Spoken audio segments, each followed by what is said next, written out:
เชียงรายพระยามังรา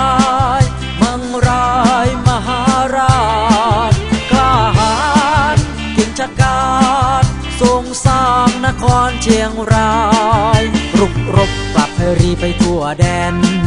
ทั่วแคว้นเมืองเล็กน้อยใหญ่เพื่อสร้างอาณาจักรชาติไทยนามชื่อเมืองไทยล้านนารวบรวมพระสหายพันธมิตรร่วมคิดฝึกฝนวิชาพ่อขุนรามคำแหงผู้เก่งกล้าพญางำเมืองผู้เกลียงไกลพญามังรายมังรายมหาราชกล้าหาญเก่งชะกาจทรงสร้างนครเวียงพิงพญามังรายมังรายมหาราชกล้าหาญเก่งชะกาจทรงสร้างนครเวียงพิงทรงสร้างนครเชียงรายขยายไปเมืองชัยปราการเขมรขอมมอนหรือพม่าต่างมาก้มกราบมังรายทรงสร้างนครเวียงพิงเป็นสิ่งที่ผู้คนกล่าวขานพระนามพญามังรายกราบไหว้ทั่วทิศทั่วแดนพญามังรายมังรายมหาราชกล้าหาญเก่งชะกาจทรงสร้างอาณาจักรล้านนาพญามังรายมังรายมหาราชกล้าหาญเก่งชะกาจทรงสร้างอาณาจักรล้านนาอาณาจักรล้านนารุ่งเรืองพลเมืองรู้รักษามัคคี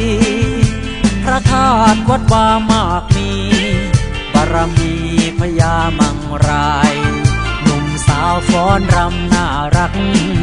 อนุรักษ์มรดกของไทยพญามังรายรักษาไว้ไหว้สาพญามังราย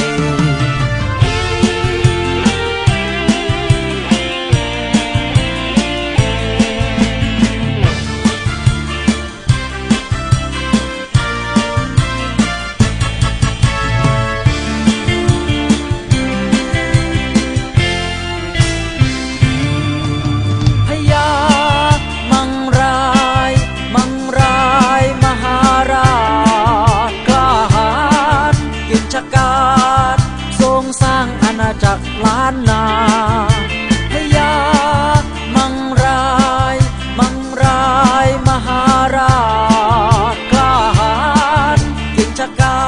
จทรงสร้างอาณาจักรล้านนาอาณาจักรล้านนารุ่งเรืองพลเมืองรู้รักษามัคคีพระธาตุวัดวามากมี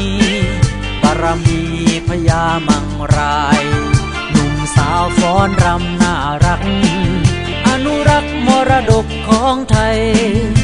พญามังรายรักษาไว้ไหว้สาพญามังรายพญามังรายมังรายมหาราชกล้าหาญเก่งชะกาจทรงสร้างนครเชียงรายพญา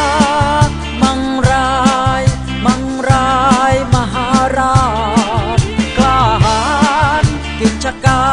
จทรงสร้างนครเวียงพิง